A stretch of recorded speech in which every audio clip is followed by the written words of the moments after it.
예, 오늘 찬양은 어느 때보다도 힘있고 은혜가 되는 찬양입니다. 진심으로 감사를 드립니다. 이 찬양 가사 가운데 이런 내용이 그냥 이어졌으면 좋았겠다 하는 생각이 들었습니다. 어찌하니 아랠까? 정말 요즘 제 마음이 그러거든요. 어찌하니 아랠까? 어찌 기도하지 않을까? 하나님의 마음이지 않을까 하는 생각이 듭니다. 다시 한번 기도를 회복하실 것을 간절히 부탁을 드립니다. 하나님께서 여러분들에게 주신 복이 무엇인지 간단하게 한마디로 표현해 보시겠습니까? 이 같은 여러분 요청이 주어진다고 한다면 여러분들은 어떻게 답을 하시겠습니까? 제 답은 간단합니다. 만남입니다. 하나님께서 제게 최고의 만남을 허락하셨습니다. 최고의 만남이 있습니다. 그것은 바로 천지 우주 만물을 창조하신 창조주 하나님과의 만남입니다. 고등학교 1학년 때 하나님을 인격적으로 만났습니다. 그리고 소명 체험했습니다. 그 이후로 하나님과 동행하는 삶을 살고 신학을 하고 이제 목회 여정을 계속 이어가는 것, 하늘을 두루마리 삼고 바다를 먹물 삼아도 다 기록할 수 없는 하나님의 은혜임을 고백하게 됩니다. 둘째, 좋은 부모님과의 만남입니다. 하나님께서 참 제게 훌륭하시고 그리고 너무너무 믿음이 좋으신 부모님을 만나게 하셨습니다. 가난하셨습니다. 찌질이도 정말 찢어지게 가난하셨습니다. 그런데 그 가난을 통하여 목회자로 살아가는데 그리고 인생을 살아가는데 정말 필요한 가난한 사람들의 마음을 이해하며 어린 시절을 보내게 된 것, 가난한 부모님을 만난 것이 큰 복이구나 그런 생각을 하며 살아가고 있습니다. 그것은 저만 그런 것이 아니고 제 동생들도 마찬가지입니다.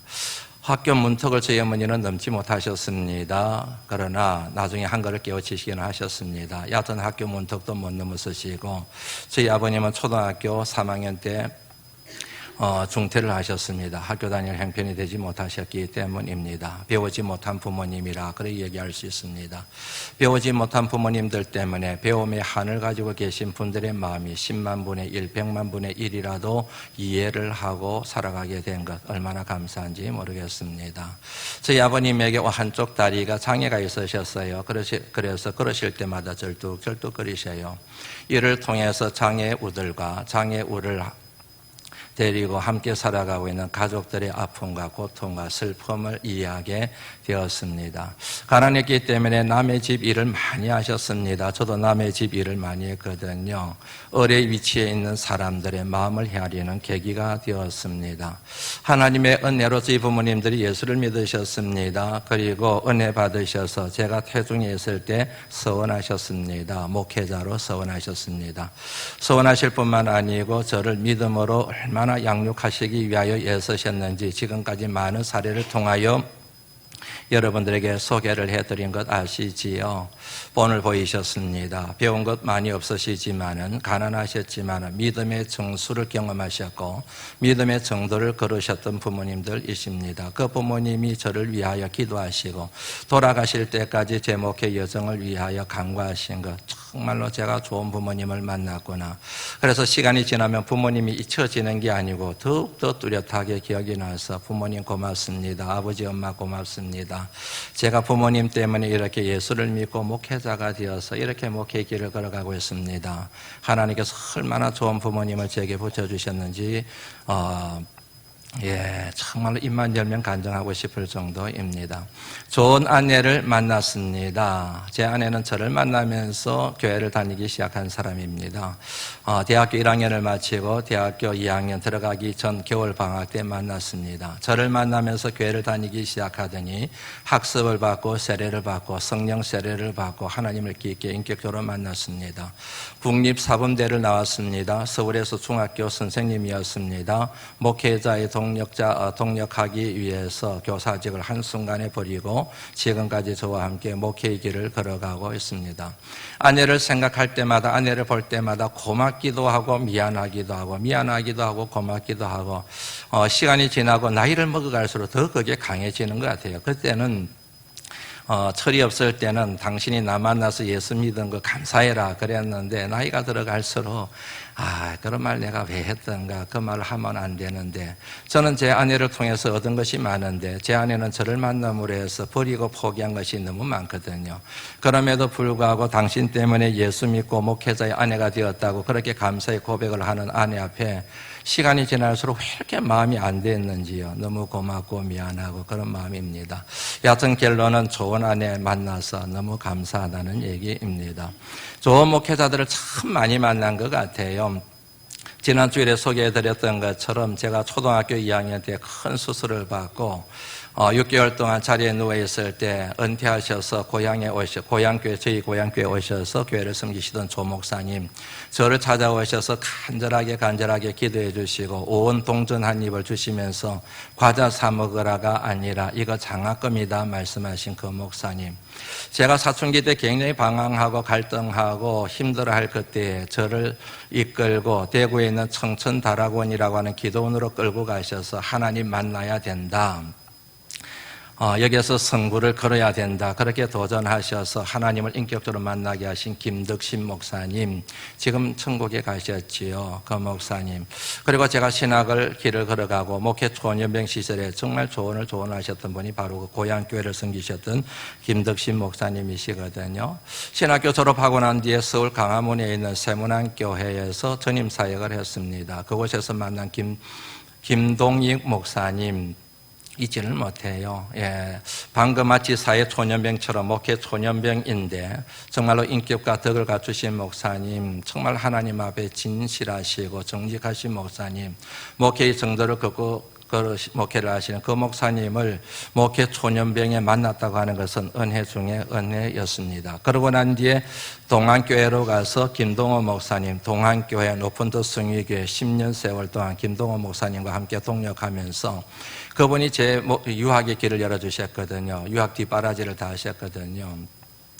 무엇보다 중요한 것은 목회를 하려면 생명을 걸고 목회를 해야 된다는 이 같은 정신을 가르치실 뿐만 아니라 그 같은 본을 보여주셨던 목사님, 어디 이분들 뿐이겠습니까? 인생을 살아온 연수가 벌써 57년인데 그리고 목회한 연수가 30년인데 얼마나 많은 사람들을 만나고 얼마나 많은 성도들을 만났겠습니까? 그분들에 대하여, 좋은 만남에 대하여 책으로 기록하라 그러면 10권, 20권으로도 모자랄 정도로 좋은 만남들이 있었지요. 너무너무 귀한 분들은 아직까지도 한 식구처럼 처음 만난 지 벌써 수십 년이 되었는데도 불구하고 한 식구 이상으로 만남을 이어가고 있는 분들이 있습니다. 그분들을 통하여 새 힘을 얻고, 그분들을 통하여 위로를 얻고, 그분들을 통하여 마음에 깊게 배어있던 상처가 치유되고 회복되고 용기를 얻고, 그분들은 제게 위로자이셨습니다. 치유자이셨습니다. 회복자이셨습니다. 그리고 제게는 너무나도 훌륭한 선생님들이셨습니다. 그분들은 제게 축복의 통로이셨습니다. 이 같은 만남이 최고의 복이라 그렇게 소개드릴 수가 있다는 얘기입니다. 그런데 그 같은 좋은 만남만 있는 것은 아닙니다. 악한 만남이 있었습니다. 그리고 정말 힘든 만남이 있었습니다. 용기를 뺏어버리고 힘을 뺏어버리고 의욕을 상실케 만들어버리고 목회 그만두고 싶을 정도로 힘들었게 했던 그런 만남, 깊은 상처를 주고 수치와 멸시와 모욕을 주고 제 믿음과 소망과 사랑을 송두리째 흔들어 버렸던 그런 만남이 왜 없었겠습니까? 인생인데, 사랑과의 만남인데, 그런 만남들도 숱하게 많습니다. 그런데 시간이 지나고 세월이 지나가면서 점점 이해를 하고 용서를 하고 있습니다. 그런데 아직까지도 용서가 안 되는 사람들이 한두 사람 정도가 있어요. 나를 힘들게 한 것이 문제가 아니라 성령 공동체인 교회를 해코지한 사람들, 그 사람들은 시간이 지나도 잘 용서가 안 돼요. 나중에 여러분 말씀을 묵상해 가다 보면은 제 마음을 닮은 사람들을 자연스럽게 만나시게 될 겁니다. 이 같은 여러분 경험을 통하여 사람에 대한 이해의 지평이 자꾸만 확장되는 거 아시죠? 인생의 연수가 늘어나고 목회의 연수가 늘어날수록 사람에 대한 이해의 지평이 자꾸만 넓어지고 깊어지게 될 뿐만 아니라 사람에 대한 분별력이 생겨요. 사람에 대한 분별력. 예전에는 몰랐는데 사람이란 이런 존재이구나, 이럴 수 있겠구나. 사람에 대한 분별력이 자연스럽게 생기는 것을 깨달을 수가 있습니다. 아마 여러분들도 마찬가지일걸요. 사람이 참 중요합니다. 인생을 살아갈 때 사람이 얼마나 중요한지 한번 볼까요? 글자 하나 보시지요. 여러분, 이 글자가 여러분 눈에는 어떤 글자로 비춰져 보이십니까? 어떤 글자로 여러분들 보이세요? 어떤 분은 삶이로, 이렇게 삶이라는 단어로 보이실 겁니다. 또 어떤 분은 저 글자가 사람이다, 그렇게 생각하시는 분들도 아마 계실 거예요. 둘 다 맞아요. 삶이라는 단어인 동시에 사람입니다. 사람인 동시에 삶입니다. 왜 그런지 아시죠? 삶이 곧 사람이거든요. 사람이 곧 삶이거든요. 사람이 살아가는 것이 삶이요, 삶을 펼치는 것이 바로 사람이기 때문에 그런 거이지 않습니까? 그래서 여러분, 사람이라는 단어가 삶에서 왔고 삶이라는 단어가 사람에서 왔다는 걸 아시고 계시지요? 삶과 사람은 이렇게 깊게 연결이 되어져 있다는 얘기입니다. 우리나라에서만 그런 것이 아니고요, 한자로만 그렇게 되는 것이 아니고 영어권도 마찬가지예요. 영어에 여러분 life라는 단어 잘 알고 계시죠? 이 단어의 기본적인 뜻이 삶이거든요. 생명이란 뜻도 있습니다. 사람이란 뜻도 있습니다. 그러니까 life의 의미는 쉽게 말하면 이런 겁니다. 생명을 가진 사람이 살아가는 것, 그 삶을 일러서 life라고 그렇게 얘기한다. 이렇게 간단히 정리되는 것입니다. 그러므로 여러분, 우리가 인생을 살아갈 때 내가 어떤 사람인가, 내가 어떤 사람으로 살아가는가, 그리고 가장 중요한 건 내가 살아가면서 어떤 사람을 만나는가, 어떤 친구를 만나고 어떤 이웃을 만나고 어떤 배우자를 만나고 어떤 부모님을 만나고 어떤 사람들을 성도로 만나고 목회자로 만나느냐, 어떤 사람을 내가 직장에서 만나느냐, 이 사람과의 만남이 내 삶의 질과 삶의 방향과 삶의 성패를 결정하는 관건 중에 관건이라고 하는 것. 사람을 잘 만나면 좋은 인생이 되는데 사람을 한번 잘못 만나게 되면 꼬이기 시작하면은 인생이 불행해질 뿐만 아니라 삶을 다 망쳐버리는 것, 여러분들 조금만 생각해 보시면 쉽게 아실 수가 있지 않습니까? 오늘 본 39절 말씀 같이 한번 읽어볼까요? 39절 읽었습니다. 시작. 회당의 높은 자리와 잔치의 위치를 원하는 서기관들을 삼가라. 서기관들을 삼가라 그랬습니다. 삼가하다, 조심하다, 경계하다, 이런 뜻을 가지고 있는 표현입니다. 그런데 이 단어가 참 재미있는 게요, 그 뜻을 정확하게 이해하려고 하면 울타리를 치다, 이런 뜻으로 이해를 하시면 됩니다. 울타리를 칩니다. 너 이들이로 들어오지 마, 그러는 거이지요. 울타리를 치고 난 다음에 울타리 안으로 사람을 용납하지 않는 상태, 그거를 얘기하는 것입니다. 물리적인 울타리를 칩니다. 심리적인 울타리를 칩니다. 그리고 신앙적인 울타리를 딱 쳐서 나 당신 환영 안 해, 당신 들어오지 마, 이러는 상태가 우리말로 번역된 것이 바로 삼가하다라고 하는 것이지요. 누구에 대해서 삼가라 그랬습니까? 서기관들이에요. 재미있지요? 서기관들이 어떤 존재들입니까? 지극히 신앙적인 사람들이지 않습니까? 다시 말씀드리면 하나님의 말씀인 율법에 정통한 사람들, 이 하나님의 말씀인 율법을 연구하는 사람들, 그 하나님의 말씀을 가르치는 사람들을 일러서 서기관들이라고 얘기하잖아요. 그런데 이 사람들을 가까이 하지 말아요. 이 사람들을 자신의 삶의 울타리로 받아들이지 말래요. 아니, 이럴 수가 있습니까? 가까이 해야 될 사람들이잖아요. 하나님 말씀을 전하는 사람, 하나님 말씀을 가까이 하는 사람이기 때문에 이런 사람을 가까이 해야 될 사람들인데 예수님이 말씀하시기를 이 같은 사람을 가까이 하지 마라, 그렇게 말씀하고 계시다는 것이지요. 도대체 그 이유가 무엇인가? 그 이유를 살피기 전에 먼저 성경에 나오는 인간에 대한 기본적인 이해를 정리하고 한번 넘어가는 게 좋을 것 같습니다. 첫째, 인간은 하나님의 피조물입니다. 믿으시면 아멘 하시지요. 여러분들 복이 있는 사람들입니다. 여러분들이 믿든 믿지 않든 받아들이든 받아들이지 않든 모든 인간은 하나님의 피조물이라는 사실이 진리이기 때문입니다. 전에도 한번 말씀드린 것처럼 여기에는 몇 가지 신학적인 명제가 함축되어져 있습니다. 인간은 스스로 주인이 될 수 없다. 왜요? 인간이 지원받은 피조물이기 때문에. 그러므로 인간은 절대로 스스로 주인이 되어서는 안 되는 존재입니다. 둘째, 인간은 하나님 위에 다른 대상을 주인 삼아서는 안 됩니다. 왜요? 우리를 지으신 분이 오직 하나님 한 분뿐이시기 때문에. 셋째, 인간은 하나님과의 관계 속에서만 존재 가치를 지닌다. 우리의 존재 가치를 결정하는 것은 물질이 아니고 지식이 아니고 어떤 세상의 지위, 다시 말씀드리면 세상의 부귀 영화가 우리 존재 가치를 결정하는 것이 아니라 하나님을 아느냐 모르느냐, 하나님을 믿느냐 믿지 않느냐가 우리의 존재 가치를 결정한다는 사실, 이것을 함축하고 있는 명제가 바로 인간은 하나님에 의하여 지원받은 피조물이다 하는 이 사실이 감춰진 내용이지요. 또 다른 중요한 내용이 하나 더 있습니다. 그것은 인간은 피조물이기 때문에 불완전한 존재라는 것입니다.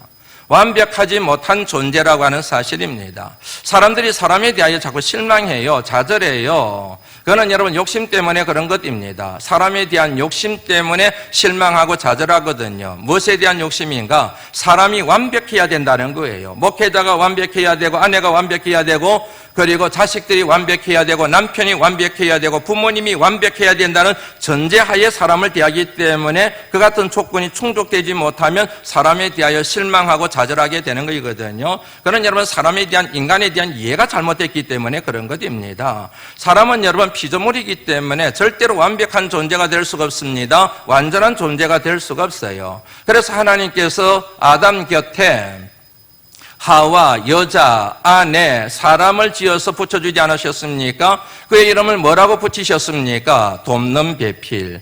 돕는 배필이라는 이름을 지어주셨어요. 돕는 사람이다. 이게 한자 속에도 나와 있지 않습니까? 여러 번 설명드려서 알잖아요. 사람인자. 사람은 혼자 못 산다는 거잖아요. 사람은 혼자 못 쓴다는 거이지 않습니까? 돕는 배필이 필요하다는 얘기이죠. 돕는 사람이 필요하다는 얘기이죠. 궁극적으로는 우리를 도우시는 하나님이 필요하다는 얘기이지 않습니까? 다시 말씀은 인간은 불완전한 존재라는 얘기입니다. 사람은 여러분 신뢰의 대상이 될 수 없습니다. 믿음의 대상이 되어서는 안 됩니다. 신뢰와 믿음의 대상은 오직 하나님 한 분밖에 없어야 할 줄로 믿습니다. 둘째, 모든 사람들은 하나님의 사랑의 대상이요 하나님의 축복의 대상입니다. 창세기 1장 28절 말씀, 하나님이 그들에게 복을 주시며 그들에게 이르시되 생육하고 번성하여 땅에 충만하라. 그들이 누구입니까? 아담과 하와입니다. 남자와 여자입니다. 다시 말씀드리면 사람과 사람입니다. 모든 사람들이 다 하나님의 사랑의 대상이요 하나님의 축복의 대상이다. 그러므로 사람에 대한 우리의 이해는 모든 사람들은 사랑의 대상이요 섬김의 대상이다. 차별의 대상이 되어서는 안 된다. 우열의 대상이 되어서도 안 된다. 신뢰와 믿음의 대상이 되어서도 안 된다. 사람은 사랑의 대상이요 섬김의 대상이다. 그런데 하나님께서 인간을 만드실 때 하나님의 형상대로 지으신 것 믿으시지요? 여기서 형상은 외모를 말하는 것이 아니라 하나님의 성품을 얘기하지 않습니까? 하나님의 성품, 다시 말하면 사랑과 공의이지요. 그러므로 하나님의 형상을 지닌 하나님의 사람들은 사랑과 공의의 삶을 살아가야 되는 것이 맞는 것이지요. 사랑과 공의의 삶, 그런 사람이 하나님의 형상대로 지원받은 인간이라 얘기할 수 있다는 얘기입니다. 여러분 한 가지 여쭤볼까요? 사람을 지을 때 하나님이 사용하신 재료가 뭐였습니까? 다시 물어볼게요. 하나님이 사람을 만드실 때 사용하신 재료가 뭐였습니까? 흙으로 지으셨죠. 또다시 물어보지요. 그러면 하나님이 짐승을 지으실 때 사용하신 재료는 뭐였습니까? 흙으로 지으셨죠. 창세기 2장 19절 말씀을 읽어보세요. 수십 년 예수를 믿어도 평생을 예수를 믿어도 하나님께서 인간을 흙으로 지으신 것은 잘 알고 계시는데 짐승도 흙으로 지으셨다는 사실을 모르는 사람들이 너무 많아요. 성경을 제대로 공부하지 않았기 때문에 그런 것입니다. 짐승도 여러분 흙으로 지으셨어요. 물론 말씀으로 지으시되 그 사용하신 재료가 흙이었습니다. 그런데 중요한 차이점이 있습니다. 사람의 코에는 하나님의 생기, 하나님의 영을 불어넣으셨는데 짐승의 코에는 하나님의 생기를 불어넣지 않는 차이점이 있다는 사실을 주목하셔야 됩니다. 우리말에 짐승 같은 사람이라는 표현이 있습니다. 짐승보다 못한 놈이라는 말이 있습니다. 이유는 간단합니다. 하나님의 생기를 잃어버렸기 때문입니다. 하나님의 영을 잃어버렸기 때문입니다. 사랑을 잃어버렸기 때문입니다. 옳고 그름에 대한 공의를 잃어버렸기 때문입니다. 누구에게나 일어날 수 있습니다. 순식간에 일어날 수 있습니다. 죽을 때까지 여러분 절대로 안심하지 말아야 될 것이 하나님의 생기를, 하나님의 영을 잃어버리는 것입니다. 한번 확인하고 넘어갈까요? 마태복음 12장 34절 읽습니다. 시작. 너희는 악하니 어떻게 선한 말을 할 수 있느냐? 이는 마음에 가득한 것을 입으로 말함이라. 독사의 자식들아 그럽니다. 여기에 독사의 자식들이 누구인지 아시죠? 전후 맥락을 보면은 바리새인들을 그렇게 지칭하고 있음을 알 수가 있습니다. 바리새인들을 향하여 독사의 자식들아 그랬습니다. 독사, 기어다니는 짐승이에요. 독을 품고 은밀하게 기어다니는 짐승을 일러서 독사의 자식들이라 얘기하는 겁니다. 그러므로 독사의 자식들아, 짐승들아, 짐승 같은 놈들아, 짐승보다 못한 놈들아, 바리새인들 너희들이 바로 그런 존재들이란다.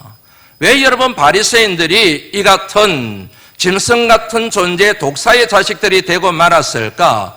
그 이유를 밝히고 있는 말씀이 바로 그 위에 보면은 나오지요. 12장 31절 32절 말씀 읽습니다. 시작.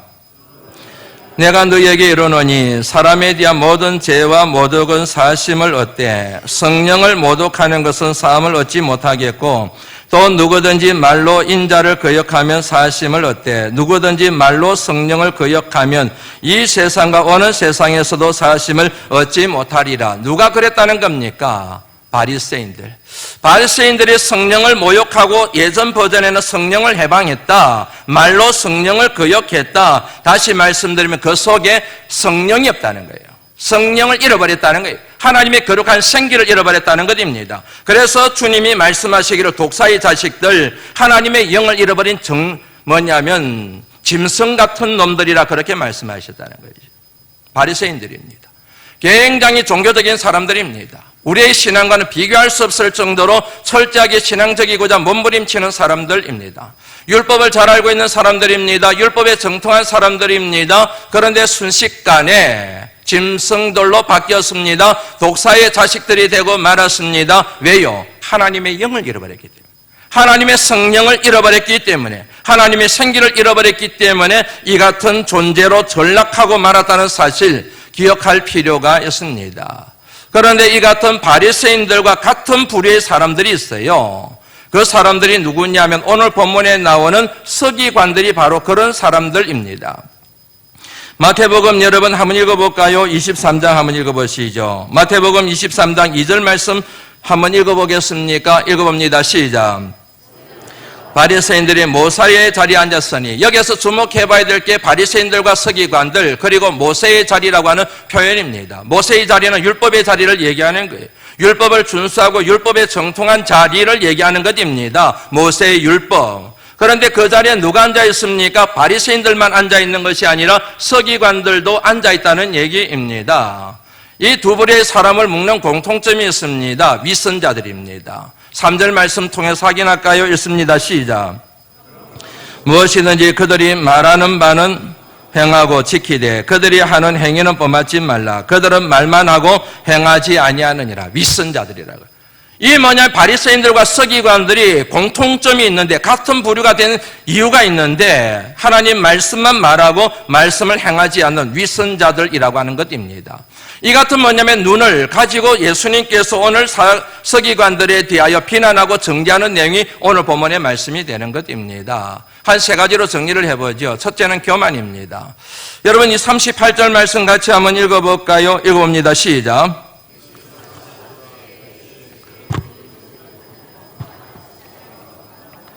오늘 이 말씀에 보면 긴 옷이라는 얘기가 나옵니다. 긴 옷은 쉽게 말씀드리면 제가 입고 있는 가운을 생각하시면 쉽습니다. 가운입니다. 아무나 가운을 입지는 않습니다. 목사님들과 그리고 장로님들이 가운을 입습니다. 안수를 받았기 때문에 그렇습니다. 전도사님들이 예배 인도를 합니다. 가운을 입지 않습니다. 직분이 다르기 때문에 그렇습니다. 이거는 차별에 대한 얘기가 아닙니다. 우열에 대한 얘기가 아닙니다. 역할에 대한 얘기입니다. 목사의 역할이 이 같은 가운을 입게 만드는 허용이 되었다는 그런 얘기입니다. 그러므로 이 가운은 구별이 되어 있다는 것이지요.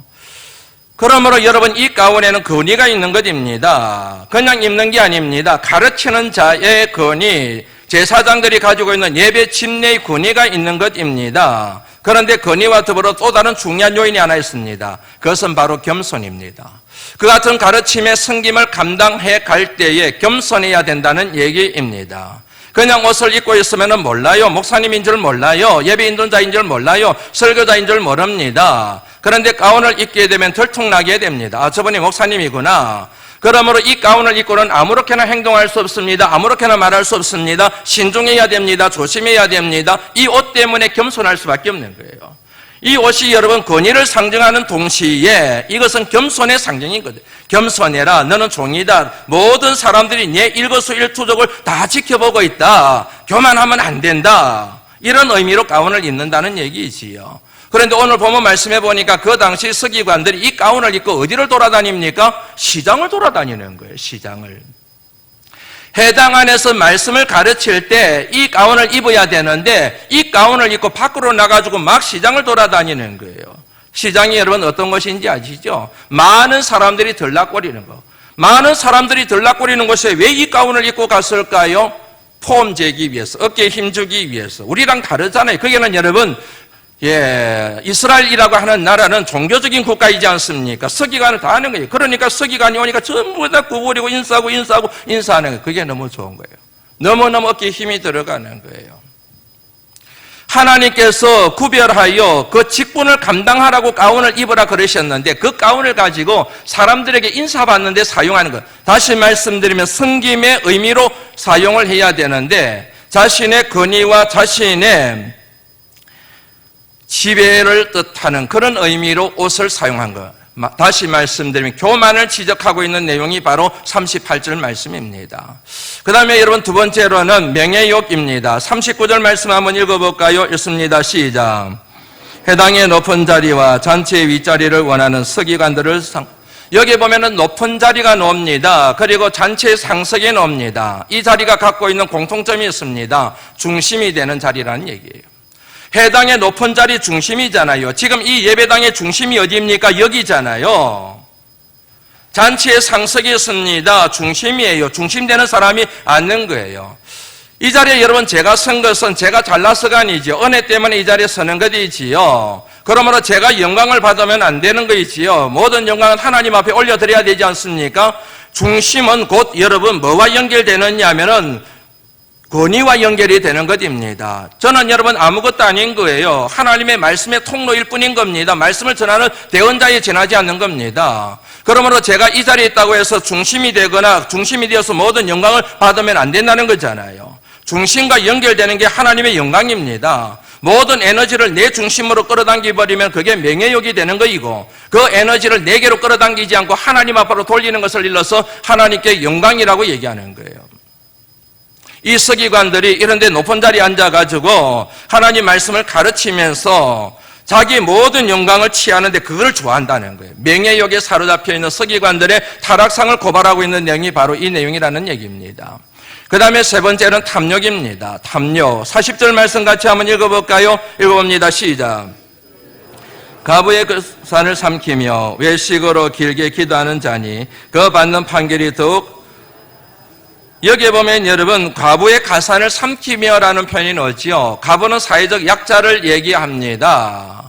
가장 먼저 보호를 받아야 될 대상 고아와 나그네와 더불어서 가장 먼저 보호를 받아야 될 사항이 바로 과부이지 않습니까? 이것은 달리 말씀드리면 과부에게는 힘이 없기 때문에 보호해 줄 수 있는 남편이 없기 때문에 누구라도 쉽게 이 과부의 재산을 탈취할 수 있는 존재라는 뜻을 가지고 있는 내용입니다. 그래서 하나님께서는 이런 힘없는 연약한 존재들을 언제나 보호해 줄 것을 말씀을 통하여, 율법을 통하여 가르치셨거든요.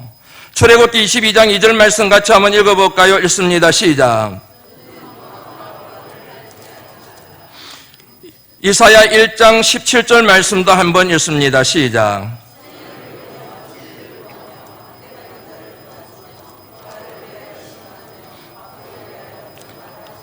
(10장 1절) 말씀, 2절 말씀 한번 읽습니다. 시작. 불의한 법령을 만들며 불의한 말을 기록하며 가난한 자를 불공평하게 판결하여 가난한 내 백성의 권리를 박탈하며 가부에게 토색하고 고아의 것을 약탈하는 자는 화 있을진저. 하나님 말씀이에요. 율법입니다. 이 율법을 연구하는 사람이 서기관이에요. 이 율법을 가르치는 사람이 서기관이에요. 그러므로 이처럼 가부에 대하여 어떤 태도를 취해야 될지 누구보다 잘 알고 있는 사람이 바로 서기관들이라는 얘기입니다. 그런데 이렇게 율법은 연구하면서도 가르치면서도 뒤로는 가부의 재산을 욕심을 내가지고 탈취를 한다는 거예요. 반율법적인 행동을 보인다는 그 얘기를 하고 있는 겁니다. 경악스러운 행동이 하나 나옵니다. 주님이 그것을 경악스럽게 보신 내용이 하나 나오는데 그게 40절 말씀에 나옵니다. 다시 한번 읽어볼까요? 읽어봅니다. 시작. 길게 기도하는 자니 기도를 길게 해요. 기도하는 거 칭찬받을 일이지요. 길게 기도하는 거 더 많이 칭찬받을 일이지요. 그런데 이 기도가 칭찬받을 기도가 아니라는 얘기입니다. 의인의 간구는 역사하는 힘이 많으니라. 너희가 아무리 기도할지라도 내가 응답하지 않는 것은 정욕에 서려고 잘못 구함이니라 말씀하시죠. 기도라고 해서 다 같은 기도가 아니에요. 하나님께 상달되는 기도가 있는가 하면 하나님께 미달되는 기도가 있다는 사실 여러분들 아시는지요? 길게 기도하는데 이 기도가 하나님께 상달되는 기도, 하나님께 기억하신 바 된 기도가 아니라는 얘기입니다. 왜 그런 줄 아세요, 여러분? 기도의 목적이 잘못됐기 때문에. 기도의 목적이 잘못된 기도의 목적이 크게 두 가지입니다. 하나는 자신의 믿음과 자신의 신앙을 과시하기 위하여 기도하는 거예요. 기도를 할 때 자꾸 누구를 의식해요. 새벽 기도했을 때 누구 왔나 안 왔나 봅니다. 주변을 두부렁거려요. 내가 기도하는 자리에 이르렀고 내가 기도하는 자리에 있음을 보여주려고 애쓰면서 기도하는 사람들이 있거든요. 제가 여러분 새벽 기도를 인도하면 열심히 나오고 제가 없으면 오지 않는다 그런 얘기들, 그런 것도 같은 맥락의 얘기가 되는 거예요. 누군가에게 보이기 위하여, 누군가에게 눈도장 찍기 위하여 기도하는 기도는 하나님이 기뻐하시는 기도가 될 수가 없습니다. 자신의 신앙을 과시하는 기도이기 때문에 그렇습니다. 그런데 이것보다 더 악한 기도가 있습니다. 그것은 자신의 죄를 감추려고 하는 기도입니다. 지금 여러분 이 서기관들의 기도에 문제가 뭐냐면은 자신의 죄를 감추려고 하는 거예요. 기도를 길게 해요. 사람들이 다 지켜보고 있어요. 그러면 사람들이 생각하는 거예요. 아, 저 사람 기도 길게 하는구나. 정말로 기도에 영성이 있는 사람이구나. 경건한 사람이구나. 거룩한 뭐냐면은 사람이구나, 서기관이구나. 막 사람들이 그렇게 생각하는 거예요. 그 사람에 대한 이미지가 딱 머리에 입력이 되어져 버리게 되면은 이 서기관이 이런 나쁜 짓을 하리라고는 생각을 안 하는 거예요. 저렇게 기도 열심히 하는 사람이, 여러분, 이렇게 뉴스를 보면은요, 나쁜 짓을 한 사람들에 대한 이웃의 반응이 꼭 나오는 게 있어요. 아, 그 사람이 그런 일을 했어요? 그런 죄를 범했어요? 너무너무 착한 사람이었는데, 주변에는 다 착한 사람으로 인식이 되어 있는 거예요. 그런데 천인공날 짓을 한 거예요. 왜 그런지 아시죠? 세탁하는 거예요. 세탁. 우리 사회의 가장 심각한 죄가 뭔지 아십니까? 세탁하는 거예요. 온갖 추악하고 더러운 죄를 다 지어놓고 그 죄를 세탁하는 거예요. 지금 서기관들이 세탁하는 거예요, 지금. 사람들이 보이지 않는 데에서는 과부의 재산을 탈취해요. 자기 욕망을 채워요. 그리고 사람들이 보는 앞에서는 거룩해 해요. 가운을 입고 길게 기도를 해요. 속이는 거예요. 윗선적인 죄. 이 같은 일들이 여러분, 이 같은 죄를 가장 범하기가 쉬운 사람들이 교회 다니는 사람인 거 아세요, 여러분? 교회 와서는 다 거룩해요. 다 예수 잘 믿는 것 같아요. 다 직분을 가지고 있어요. 다 목회자예요. 그런데 교인들이 없는 곳에, 목회자들이 없는 곳에 가서는 온갖 추악한 짓들을 하는 거예요. 온갖 방법을 가지고 돈을 버는 거예요. 그게 미안하니까 11조 헌금 정직하게 하고 물질 헌신하고 봉사하고 예배드리고 세탁하는 이 같은 여러분 거짓된 신앙이 저와 여러분들에게는 왜 없겠습니까? 서기관들이 그런 겁니다. 길게 기도한 것은 믿음이 좋아서가 아니고 이 사람들에게는 추악한 게 있는 거예요. 사람들이 보이지 않는 온갖 죄악을 다 저지르는 거예요. 그런데 그게 들통날까 두려운 거예요. 그것을 감추기 위하여 다른 사람들의 눈을 속이는 거예요. 길게 기도함으로 경건한 것처럼, 영성이 있는 것처럼, 그리고 거룩한 것처럼 그렇게 자기를 포장하고 있다는 것. 그거를 예수님이 지적하신 내용이 외식하며 길게 기도하는 자니라고 그렇게 얘기를 하신 거예요. 이 같은 사람들이기 때문에 삼가라는 거예요. 이 같은 사람들을 가까이 하지 말라는 거예요. 이 같은 사람들을 가까이 하지 말고 친구 삼지 말라는 거예요. 여러분, 오늘 본문에 나오는 서기관들에게만 이게 해당되겠습니까? 저와 여러분들은 자유하십니까? 그러지 않지 않습니까? 이유는 간단합니다. 왜 이런 사람들을 멀리하고 가까이 하지 말아야 되느냐면 이 사람들이 그들이 바로 우리의 인생을 망치기 때문입니다. 우리의 영혼을 망치기 때문입니다. 이런 사람들을 친구 삼지 말고 이런 사람들을 가까이 하지 말아야 될 중요한 이유가 이들 때문에 우리의 영혼이 파괴되고 무너지기 때문입니다. 그렇게 열심히 신앙생활 하던 분들이 부정적인 사람을 만나면서 신앙을 잃어버려요. 그렇게 기도 열심히 하던 사람들이 그렇게 기도 열심히 할 필요가 뭐 있어? 안 그래도 잘 사는데 이 말 한마디 확 넘어가 버린다니까요. 그렇게 헌신적인 사람들이 잘못된 믿음의 사람을 만남으로 해서 되어버린다니까요. 그렇게 하나님 앞에 정직하게 열심히 신앙생활 하던 사람이 이단 만나면 순식간에 넘어가는 것처럼 이 잘못된 사람을 만나면은 이 같은 서기관들을 만나게 되면은 위선적인 신앙의 사람들을 만나게 되면 순식간에 삶이 파괴되어 버리는 거예요. 영혼이 파괴되어 버리는 거예요. 죽을 때까지 안심할 수 없는 게 바로 사람의 문제라는 사실을 이 내용을 통하여 저와 여러분들이 정리를 할 수가 있게 되는 거 있지요. 에레미야 9장의 말씀 한번 보시죠. 한번 봅니다. 에레미야 9장 한번 읽습니다. 시작.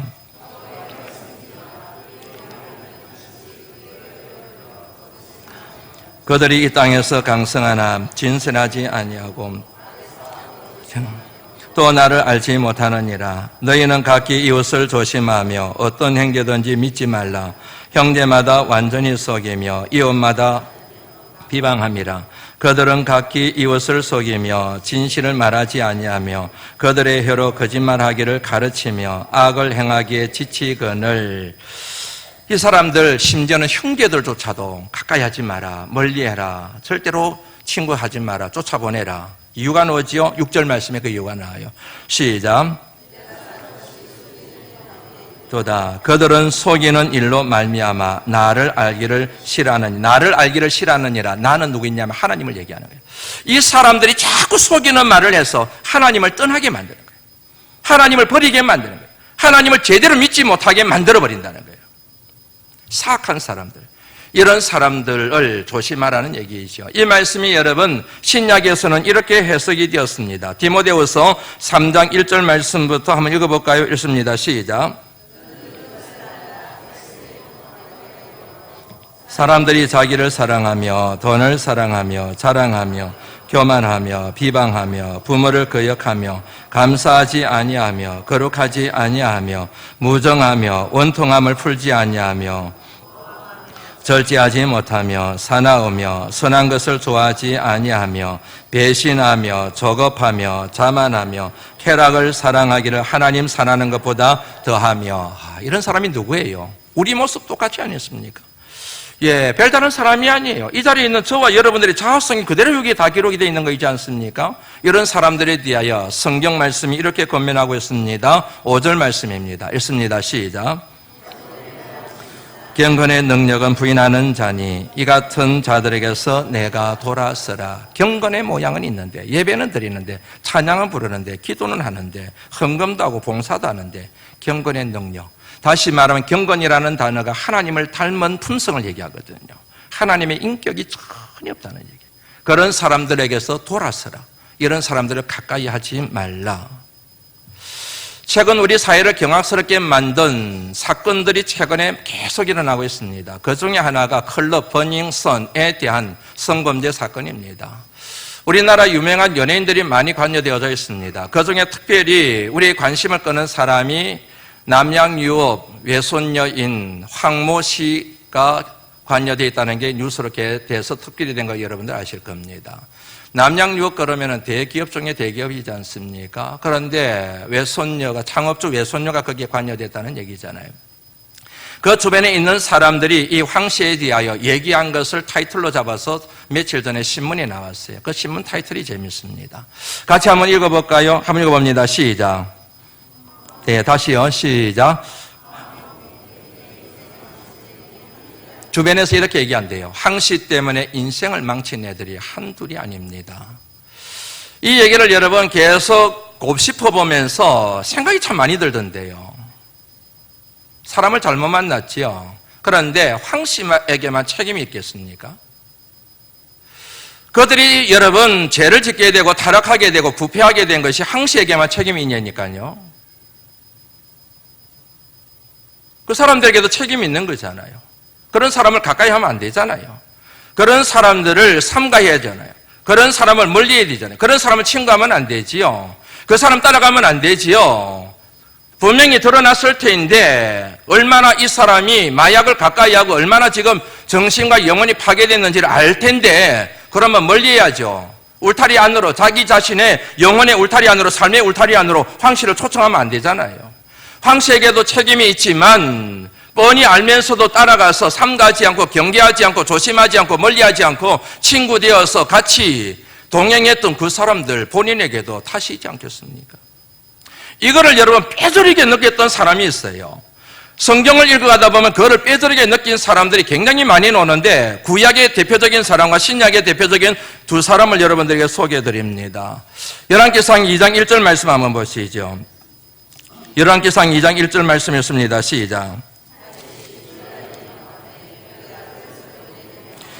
다윗이 죽기 전에 그의 아들 솔로몬에게 유언을 내리는 내용입니다. 그 유언 중에 두 가지를 주목해 볼 필요가 있어요. 그게 뭐냐면은 이 사람들을 죽여버리라는 내용입니다. 아버지가 여러분 아들에게 유언을 할 때 죽여버리라, 이놈을 죽여버리라, 이런 유언하는 게 쉽겠습니까? 한번 읽어보시죠. 5절 말씀이었습니다. 시작. 아들 요압이 내게 행한 일, 곧 이스라엘 군대의 두 사령관 넬의 아들 아브넬과 예들의 아들 아마사에게 행한 일을 내가 알거니와 그가 그들을 죽여 태평시대에 전쟁의 피를 흘리고 전쟁의 피를 자기의 허리에 띤 띠와 발에 신은 신에 묻혔으니 6절 내 지혜대로 행하여 그의 백발이 평안히 서울은 지옥을 얘기합니다. 쉽게 말하면 죽여버리라는 얘기입니다. 왜냐하면 요압은 변절자였거든요. 여기 붙었다 저기 붙었다 평안한 나라에 전쟁을 일으킨 사람이 요놈이거든요. 죽여버리라. 그러니까 아들이 걱정이 돼서 얘기하는 거예요. 변절자는 계속 변절한다는 얘기죠. 그 다음에 8절 9절 말씀 한번 읽어보실까요? 읽어봅니다. 시작. 베냐민 사람 게라의 아들 시므이가 너와 함께 있나니 그는 내가 마하나임으로 갈 때에 악독한 말로 나를 저주하였느니라. 그러나 그가 요단에 내려와서 나를 영접함으로 내가 여호와를 두고 맹세하여 이르기를 내가 칼로 너를 죽이지 아니하리라 하였노라. 9절 그러나 그를 무지한 자로 여기지 말지어다. 너는 지혜 있는 사람이므로 그에게 행할 일을 알지니 그의 백발이 피 가운데 쉽게 말하면 죽여버리라는 얘기입니다. 시므이를. 왜요?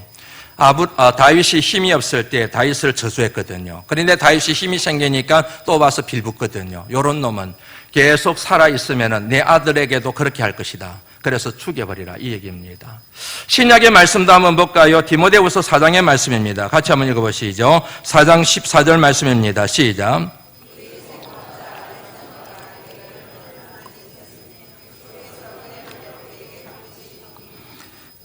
너도 그를 주의하라. 그가 우리 말을 심히 대적하였느니라. 삶을 살아가면서 그리고 시간이 지나면서 목회의 경륜과 목회의 연수가 늘어나면서 정말 중요한 게 사람에 대한 분별력이구나. 정말 사람에 대한 분별력이 중요하구나. 가까이 해야 될 사람이 있는가 하면 삼가해야 될 사람이 있구나. 모든 사람이 다 사랑의 대상이요 축복의 대상이요 목회의 섬김의 대상이지만 그럼에도 불구하고 경계해야 될 사람이 있고 가까이 하여 친구처럼 그렇게 삼아야 될 사람이 있구나. 그걸 여러분 깨닫게 되는데 여러분들도 마찬가지일 겁니다. 여기 이제 필요한 것이 뭐냐면 분별력입니다. 우리가 여러분 우리말에 삼가다는 말로 번역되어 있는 이 단어가 원래는 분별하다는 뜻을 가지고 있습니다. 다시 말씀드리면 서기관이라고 해서 다 나쁜 사람들이 아니란 얘기입니다. 서기관 중에는 좋은 서기관도 있고 나쁜 서기관도 있다는 얘기입니다. 예, 마가복음 12장 28절 말씀 한번 읽어볼까요? 읽어봅니다. 시작. 사람이 그를 는 것을 묻고 예수께서 잘 대답하신 줄을 알고 나와 묻되 모든 계명 중에 첫째가 무엇이니까? 그러자 예수님께서 하나님을 사랑하는 것이다, 이웃을 사랑하는 것이다, 그렇게 대답을 했어요.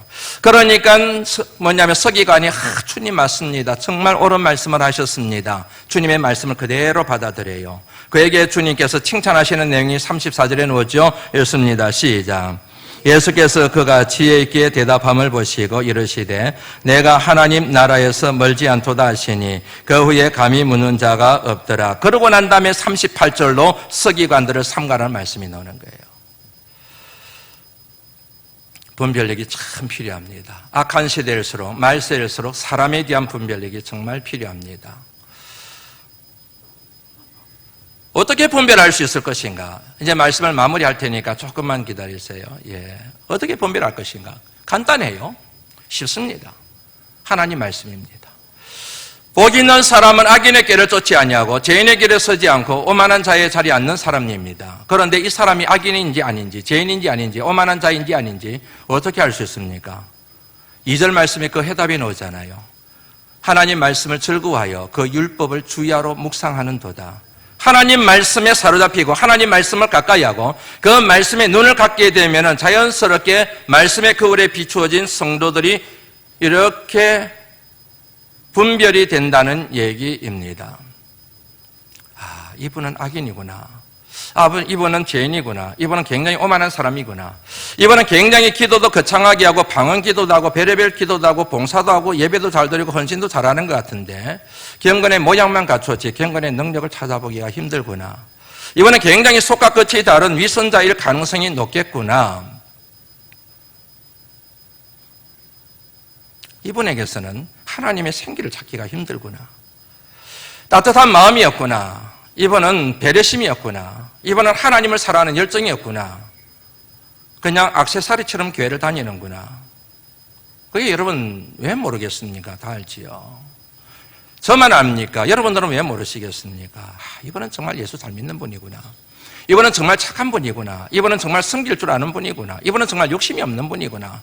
이분은 정말로 경건의 모양만 갖춘 것이 아니라 경건의 능력을 가진 분이구나. 정말 이분은 하나님을 사랑하는 분이구나. 하나님 뜻대로 살기 위하여 정말로 몸부림치는 분이구나. 이분은 정말 진실된 하나님의 사람이라고 내가 받아들여지겠구나.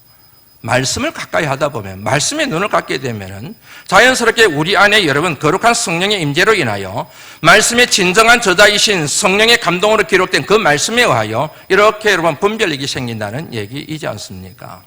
그런데 여기서 우리가 하나 조심해야 될 게 하나 있습니다. 그것은 뭐냐면 말씀은 언제나 우리를 비추라고 주신 말씀이지 그 말씀을 도구로 하여 그 말씀을 무기로 하여 다른 사람을 정죄하고 다른 사람을 비난하고 다른 사람을 비판하는 흉기로 사용해서는 안 된다는 것이 하나님의 말씀이라는 것만은 분명하게 기억하시기를 주의 이름으로 축원합니다. 내보라고 준 말씀이에요. 내들으라고 준 말씀이에요. 사람에 대하여 정죄하거나 그 말씀을 가지고 무기로 활용하여 사람을 치거나 그렇게 사용하는 그거는 여러분 사탄의 영에 사로잡힌 자들이 하는 얘기라는 거이지요. 말씀을 보면은 내가 그러고 싶은 것이 아니라 분별력이 생기는데 상대방에 대하여 분별력이 생기고 조심하게 되고 나 자신에 대하여 분별력이 생겨서 더 조심하게 되고 분별된 그 사람의 영혼이 너무나도 불쌍하고 안타까워서 그 영혼을 위하여 기도하지 않고는 배길 수 없는 심령이 되는 것, 이게 바로 말씀을 통하여 우리에게 주시는 분별력의 목적이라는 사실이라는 얘기지요. 그래서 여러분 하나만 권면하고 여러분들에게 말씀을 드립니다. 좋은 사람을 만나는 거 복입니다. 그러나 누군가에 대하여 좋은 사람이 되는 것은 더 큰 복입니다. 좋은 사람 만나기만은 기대할 것이 아니라 누군가에 대하여 좋은 사람이 되는 것. 좋은 남편이 되고 좋은 아내가 되고 좋은 부모님이 되고 좋은 자녀가 되고 좋은 형제가 되고 좋은 성도가 되고 좋은 목회자가 되는 것. 이거를 더 사모해라. 하나님의 말씀이 우리에게 그렇게 권면하고 계신 줄로 믿습니다. 먼저 인사하는 사람이 좋은 사람이에요. 먼저 손을 내미는 사람이 좋은 사람. 먼저 섬길 줄 알고 먼저 나눌 줄 알고 먼저 베풀 줄 알고 먼저 용서할 줄 아는 사람. 마음이 따뜻한 사람, 자아를 죽일 줄 아는 사람, 공동체를 위하여 자기를 희생하고 헌신할 줄 아는 사람, 자기 생각이 있다 하더라도 공동체의 생각에 맞춰서 자신의 생각을 유동성 있게 변경시킬 줄 아는 사람, 그런 사람들이 여러분 좋은 사람. 다시 말씀드리면 하나님을 사랑하고 이웃을 이처럼 사랑하는 사람, 그게 어떻게 가능하겠어요? 성령을 받아야 가능한 거이지요. 성령 충만할 때 그 같은 역사가 일어나게 될 줄로 믿습니다. 오늘 여러분 성령 강림주일입니다. 이런 좋은 사람이 되기 위하여 성령을 사모하셔서 성령에 사로잡힌 성령 충만한 하나님의 사람들이 되시기를 주의 이름으로 축원합니다. 기도합니다. 하나님 감사합니다.